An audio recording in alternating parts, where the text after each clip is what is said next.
Control 810. We've got our clout going down on Little River Road. It's a white male, blue jeans, light blue shirt. He's getting into a citation, driven by a white female. Looks like he got a purse, maybe a camera. Got into a blue Chevrolet, headed west on Little River Road. 700-415. 517 myself are east of Bull Falls in position to make that stop. 700 copy. Let's go.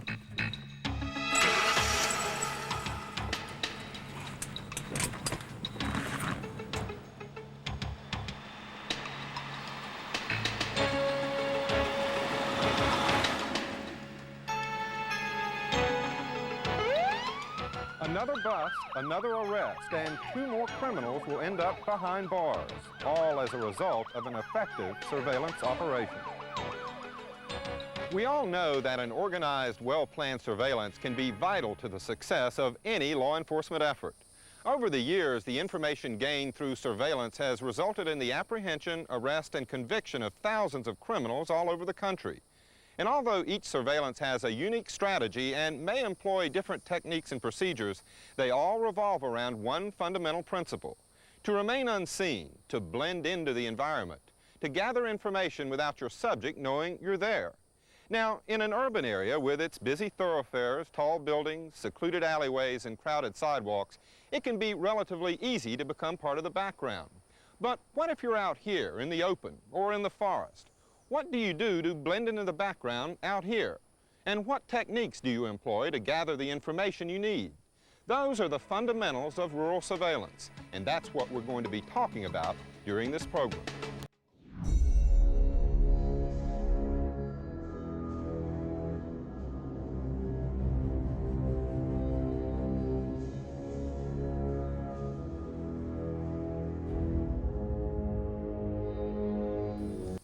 There are 2 fundamental principles that are key to the success of rural surveillance operations: thorough planning and preparation for the operation itself, and the proper application and execution of the surveillance strategy.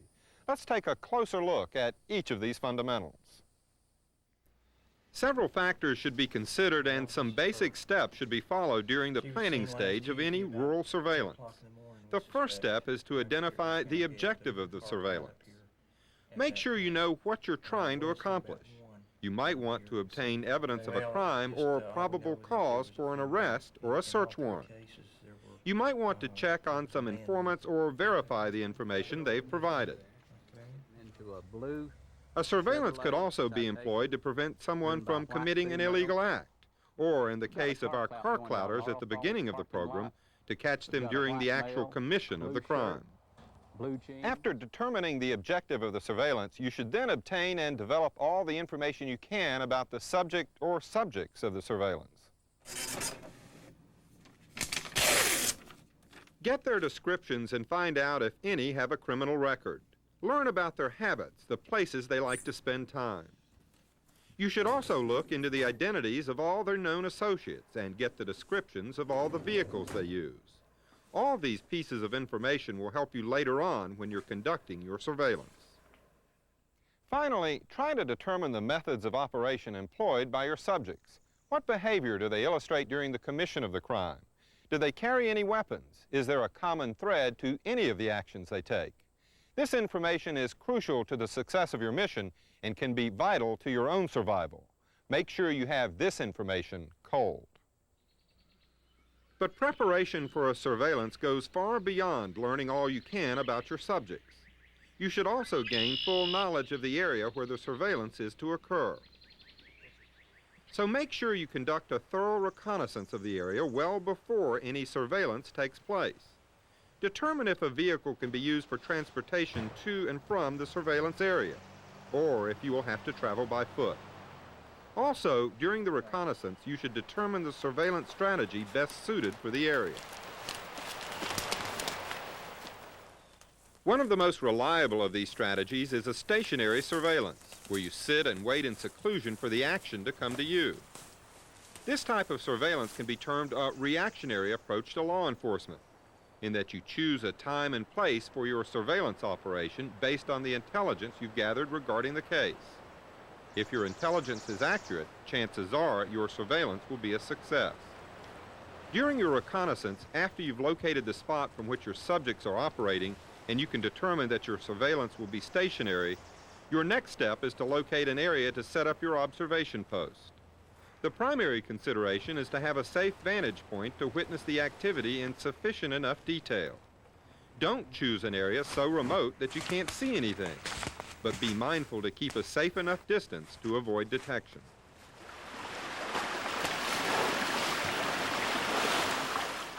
With these factors in mind, determine the areas that will allow a thorough surveillance during your reconnaissance, and then choose the most fitting of those areas for your observation post.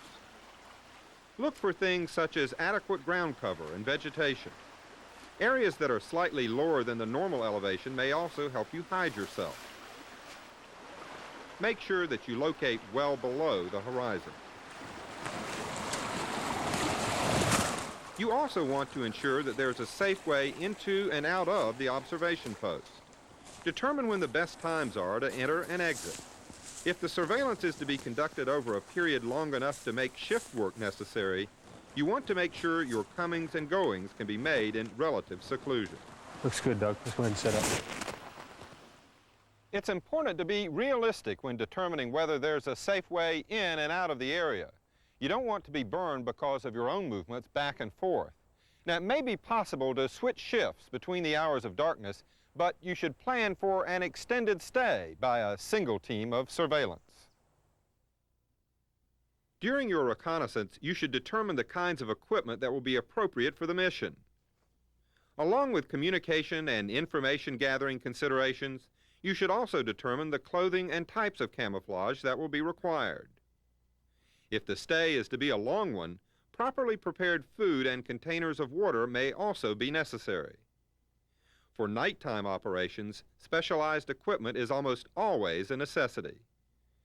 Night vision glasses can not only help the human eye, but can also be fitted to recording equipment such as video cameras. So if your operation is to be run at night, make sure you carry this type of equipment. The final step in the planning stage of a rural surveillance is to conduct a briefing for all of those who will be involved in the mission. Everything about the surveillance should be covered thoroughly so that all the participants fully understand their responsibilities. Good morning, everyone. Let me direct your attention to the front of the room and the chart showing our primary operations area. The briefing should cover the nature of the surveillance, what the objective is, and all individual assignments. It should also include all known information of the subjects and their known accomplices, as well as a detailed description of the area in which the surveillance is to take place. The placement of the observation post, ingress and egress routes, and all time schedules should also be discussed. As the Fighting Creek Gap on Little River Road. In addition, equipment, supplies, and clothing requirements and limitations should be understood by all participating officers. If there are any questions concerning any part of the mission, they should be answered now, not when you're out in the field. At the conclusion of the briefing, everyone should know everything about the pending operation. Which brings us to the surveillance itself. The most important thing during a surveillance is to be able to blend into the background, to become part of the environment, to become invisible, so to speak. And in order to be able to do this, several techniques and procedures should be considered. Let's look at these points one by one.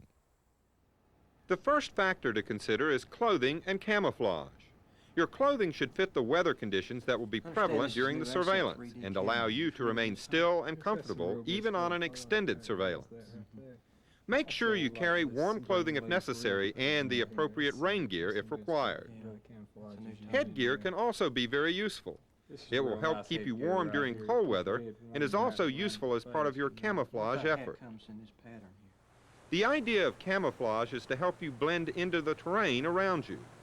There are several different types of camouflage clothing and accessories to help you do this, and an equal number of techniques in each of their uses. The practice of wearing camouflage actually began with primitive man. The spears, arrows, and clubs he used to hunt with had a limited range, and he therefore had to be able to move in close to his prey without being detected.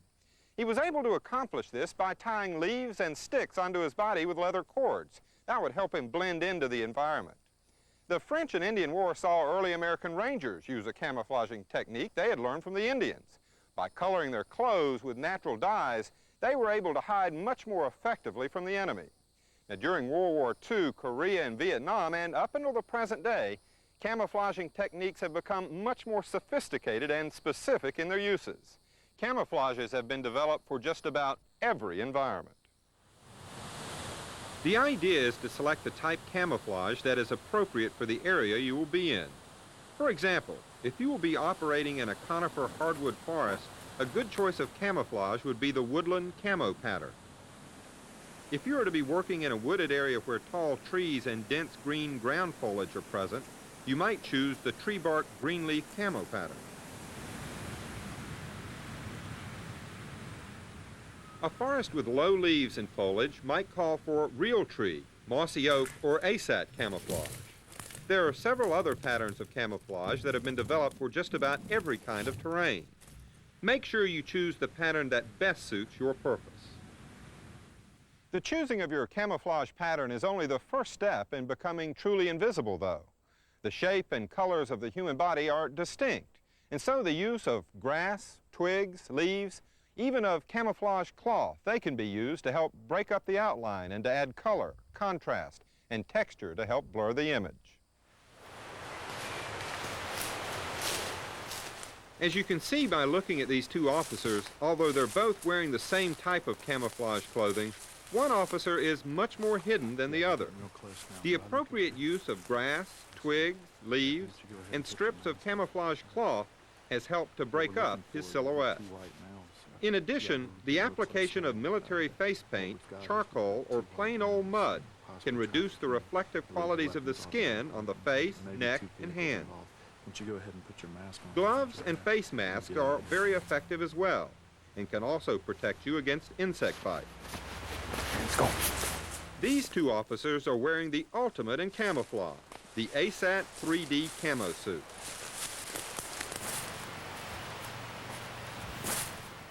If camouflage clothing is not available, try to match your surroundings with the color of your clothing. Avoid single colors.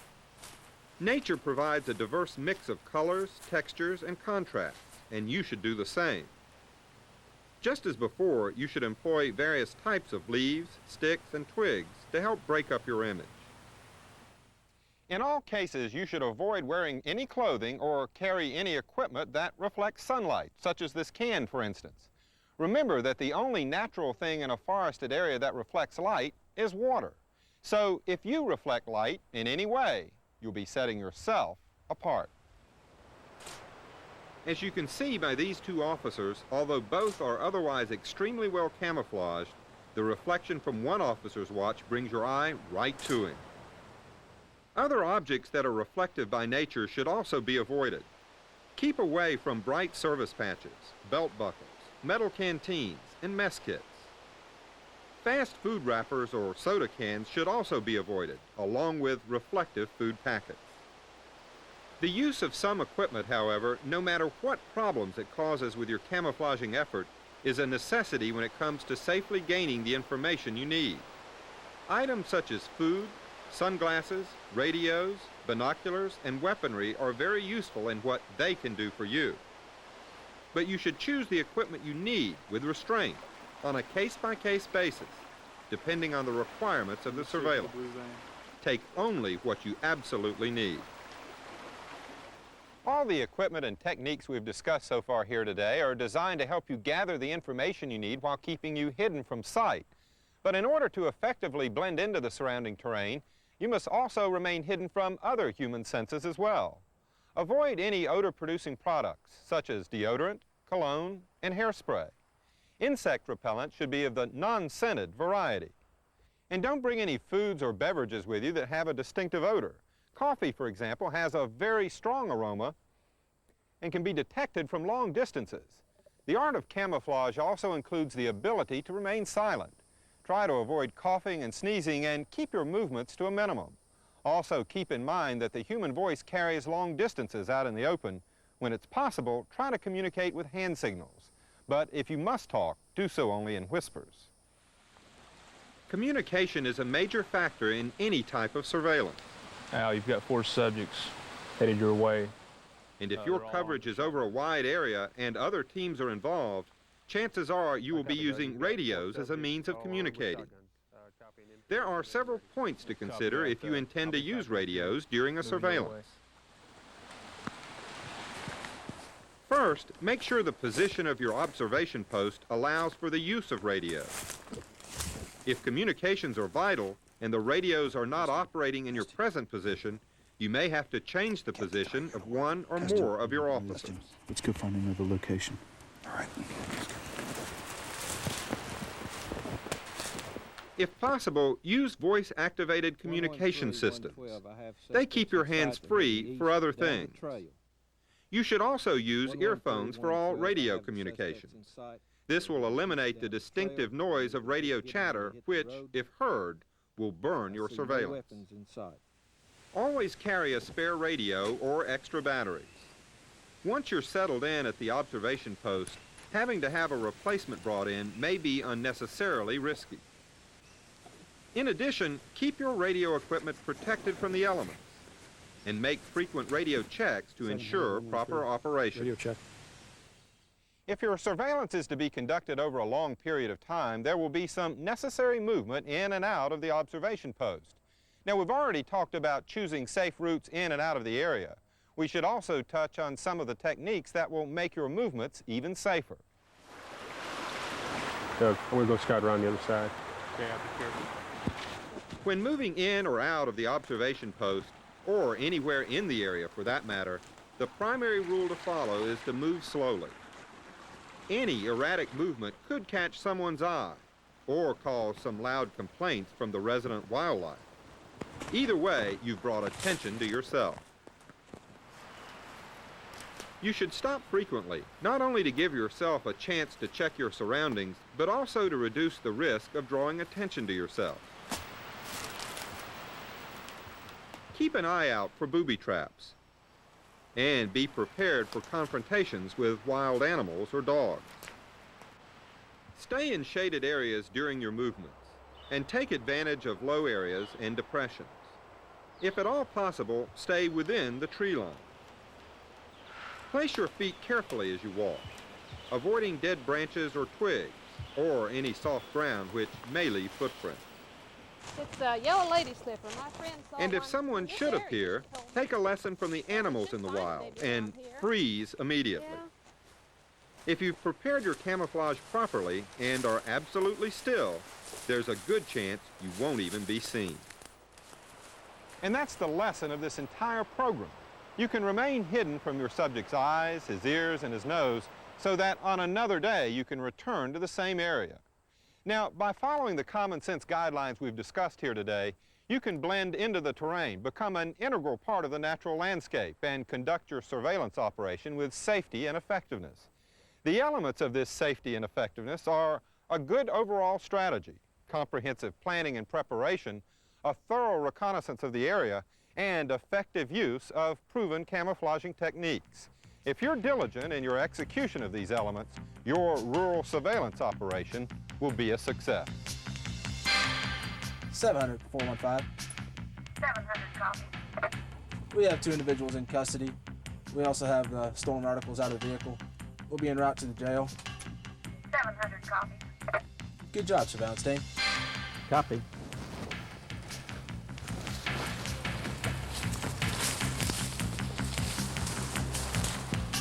Good job, believe me. All right.